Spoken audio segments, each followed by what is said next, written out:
Prise 1. Ok, alors ça fait combien d'années que vous collectionnez les vinyles? Vous Alors, avez commencé en quelle année? j'ai commencé à acheter mes premiers vinyles à l'âge de 12 ou 13 ans. J'en ai 60. Je crois même me souvenir que les premiers, ça devait être un Rolling Stones, un Deep Purple, et puis un double album de pas mal de titres compilés. J'achetais ça avant chez Philips. Il y avait un magasin privé avenue Montaigne, et comme mes parents connaissaient quelqu'un qui travaillait là-bas, j'avais le droit à des petites réductions. Donc c'est là où j'achetais mes premiers vinyles. Et vos achats sont principalement de la musique française, de la musique américaine ou un peu de tous les genres musicaux? Alors moi j'ai commencé à acheter des vinyles plutôt rock, plutôt américain, plutôt musique anglaise. Après, j'étais très inspiré par la musique californienne. Euh, et donc j'allais souvent au marché aux puces ou dans des brocs pour trouver des titres. Parce que premièrement c'était très bon marché à l'époque. Et il y avait vraiment la possibilité d'aller dans les bacs à disques et j'allais toutes les semaines chercher.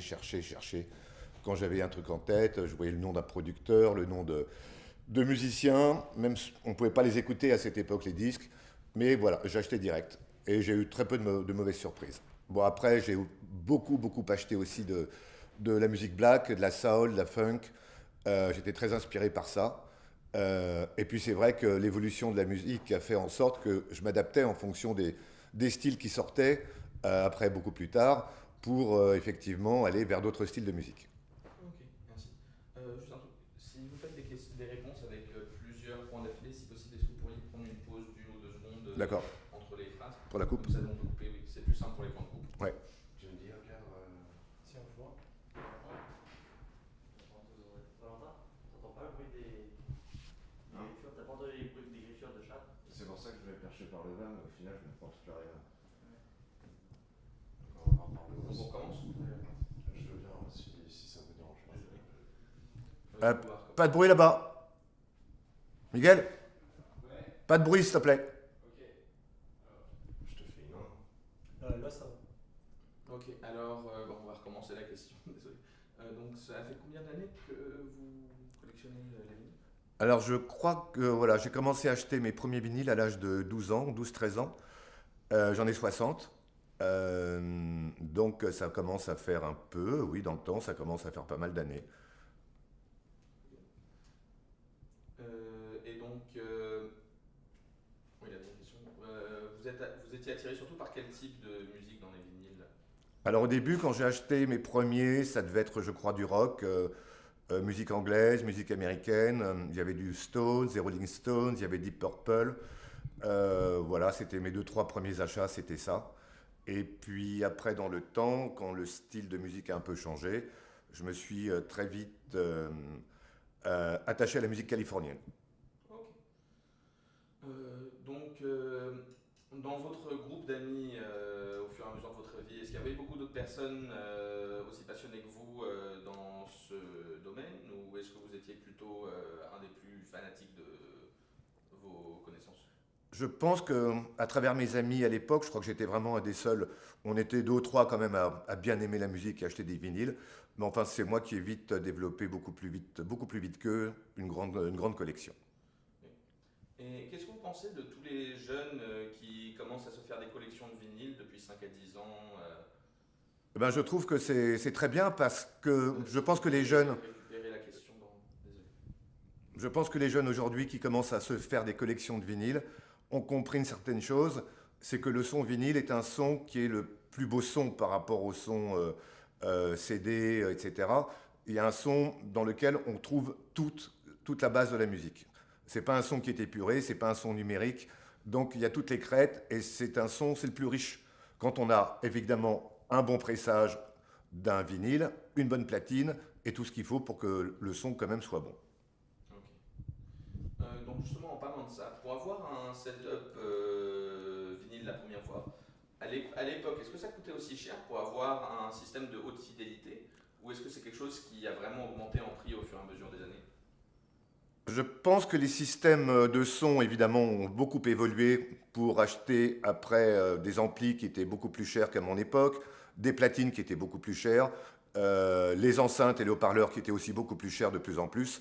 Au début, à mon âge, à 12, 13, 14 ans, j'avais juste un petit tourne-disque, hein, comme on appelait à l'époque, et juste une paire d'enceintes. C'était pas un son extraordinaire. Oh, il a fait juste... C'est bon, c'était juste après la phrase. Ok, alors passons un peu à une autre section. Avec votre collection de vinyles, vous l'avez utilisé pour animer plusieurs soirées dans votre vie Est-ce que c'était en amateur ou est-ce que c'était en professionnel? Alors j'ai toujours été appelé, justement grâce à ma collection de vinyles, avec un style de musique qui plaisait à tout le monde, et évidemment, à devenir le DJ. Et je mixais avec des vinyles à l'époque. Donc, pas le droit à l'erreur, évidemment. Il n'y avait pas le système aujourd'hui que nous avons avec les CD, avec l'encodage et le timing qui passe pour pouvoir vite enchaîner un morceau sur l'autre. Donc, c'était vraiment à l'oreille. Et c'était très intéressant. Et je mixais avec des vinyles. J'ai même, à une époque, pour le mariage d'un de mes amis qui se mariait à Saint-Tropez, je suis descendu de Paris à Saint-Tropez avec ma R5. J'ai descendu 800 ou 1000 vinyles. Et il a fait très chaud. Et malheureusement, avec la chaleur, j'en ai quelques-uns qui ont fondu dans la voiture. Sur un support analogue. D'ailleurs, en parlant de ça, est-ce que vous avez eu des problèmes au fur et à mesure des années avec certains vinyles en ce qui est de upkeep? Qu'est-ce que c'est? Je vois pas trop le terme en français. En tout ce qui est usure, nettoyage, pour garder ça en état de jouer. Alors moi j'ai toujours fait très attention au vinyle, avec les doigts, pas mettre les doigts dessus, toujours un chiffon pour enlever la poussière. J'ai jamais voulu mettre de produits dessus pour les nettoyer ou les désencrasser. Paraît-il qu'aujourd'hui, il y a un système où on peut mettre une espèce de cire qui remet le vinyle à neuf parce qu'il va décrasser tous les sillons. Mais bon, ça, j'ai jamais essayé, mais paraît-il que ça peut marcher pour enlever certains craquements. Mais en revanche, je trouve qu'un vinyle, avec des petits craquements, c'est le son vinyle. Okay. Et vous pensez quoi des nouvelles technologies de lecture vinyle? Les lecteurs maglev avec le disque qui flotte pour éviter la friction, ou les systèmes à lecture laser mais sans transférer en digital. Donc lecture laser mais son analogue. Alors moi, question lecture et question platine, je préfère rester à la traditionnelle, plutôt que les nouvelles platines, effectivement, qui aujourd'hui sortent dans le marché, sur le marché, des platines qui coûtent très très cher, effectivement. Et je pense qu'aujourd'hui, avec une bonne platine et surtout une très bonne tête de lecture, et une fois de plus, avec ce qu'il faut derrière, avec un très bon ampli et des bons HP, je pense que ça serait très intéressant de faire une comparaison un jour pour voir comment le son. Après, je pense que tout dépend aussi du disque, de la gravure. Ça m'est arrivé à une certaine époque d'acheter des vinyles qui étaient des gravures import japonaises et qui coûtaient très cher à l'époque, très très cher. Mais on avait un son qui était remarquable. À part pour les lecteurs, au fur et à mesure des années où votre collection a augmenté de taille, est-ce que vous avez trouvé des vinyles qui étaient un peu différents, innovants par rapport au général?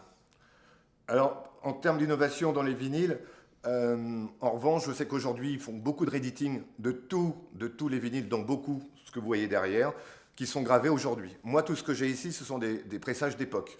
Alors, aujourd'hui, c'est vrai peut-être qu'ils ont remasterisé un peu plus les sons de l'époque pour retrouver une qualité un peu plus dynamique.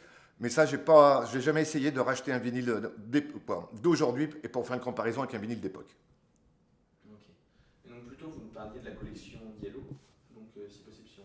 Bon, attends, je vais la prendre. Je vous la passe comme ça, vous la prenez. D'accord. Vous me dites juste quand je suis hors champ là. Vas-y. Recule un peu. Okay. Donc au moment où vous en parlez, je vous la passerai. Oui, donc vous avez, si vous pouvez parler dans la direction de Théo. Donc vous avez des vinyles plus ou moins divergents au niveau je ne sais pas comment poser cette question. Je suis désolé. Des collections spéciales, tu peux dire. Vous avez des collections spéciales qui ont. De toute façon, ma question n'est pas à l'écran, donc c'est pas grave. Ouais. Vous savez ce que je vous demandais. Ouais. Donc voilà, vous pouvez commencer. Alors, c'est vrai qu'une fois de temps en temps, des coffrets, des éditions limitées, premièrement, c'est intéressant parce que ce sont des coffrets qui sont rares. En plus, ils sont originaux. Et là, j'ai un coffret de Yellow édition limitée. Et ce qui est Yellow, évidemment, comme tout le monde sait, ça veut dire jaune. C'est un groupe suisse-allemand qui a travaillé un peu dans la mouvance de Kraftwerk à l'époque.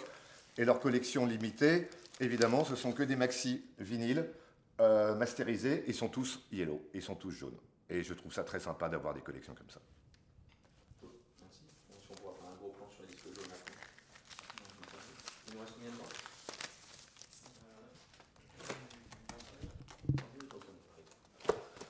Ok, donc on a fait. Oui. Alors, est-ce que vous pensez. Ah, j'attends, bon. Est-ce que vous pensez que les magasins de vinyle ont beaucoup changé depuis 10 ans que les nouveaux magasins ont commencé à ouvrir? Alors, c'est vrai qu'on avait annoncé à une époque, la fin du vinyle. Depuis, effectivement, il y a beaucoup de magasins maintenant qui revendent des vinyles.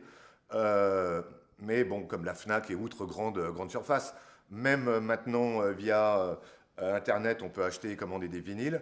Moi, ce que j'aime toujours aujourd'hui, c'est d'aller chercher, d'aller fouiller dans des petits magasins qui rouvrent maintenant avec des vinyles d'occasion. Et c'est là où on peut retrouver des perles. Ok. Et de votre avis, quelle est la différence principale entre les fans de vinyle un peu old school et la nouvelle génération qui a commencé à s'y intéresser dans les 10 dernières années? Juste pour le regard. Ah oui, Vas-y, repose. ah oui La différence old school. Ah oui, entre les collectionneurs old school qui ont commencé leur collection avant les années 90 et ceux qui s'y sont mis un peu récemment dans les 10 dernières années, est-ce que vous voyez une différence principale entre ces deux groupes de personnes? Alors, je pense qu'il y a eu deux groupes de personnes à une certaine époque qui achetaient des vinyles. Bon, il y avait notre génération qui achetait ce qu'ils aimaient avec leurs styles musicaux. Aujourd'hui, et j'en ai l'expérience avec des amis qui ont des enfants qui sont jeunes, qui ont 18, 20 ans, qui achètent maintenant beaucoup de vinyles, aussi bien des traditionnels comme des groupes d'antan, comme aujourd'hui quand même. Je pense que le vinyle est revenu aussi grâce un peu au DJ, grâce à la musique un peu techno, à la house, où tous ces morceaux ne sortaient que sur vinyle et jamais sur CD. Et c'est un peu grâce à ça, je pense, que le vinyle est revenu. Et les styles sont revenus aussi dans plein de styles différents. Maintenant, les réédits de vinyle sont un peu partout. Ok, bah ça c'est parfait, ça nous amènera à l'interview directe avec le DJ de Radio Move. Donc, partons sur une autre direction maintenant. Ah oui, alors, après, le reste des plans, ce serait plus des plans de démonstration si possible. Oui. Donc en fait, si vous pouvez nous parler un peu de comment marche votre machine, mettre un CD dessus, mettre la tête de lecture, juste pour un peu avoir quelque chose, un plan illustré. D'accord. Donc, je suis préparé pour vous voir mettre un CD et en même temps, si vous pouvez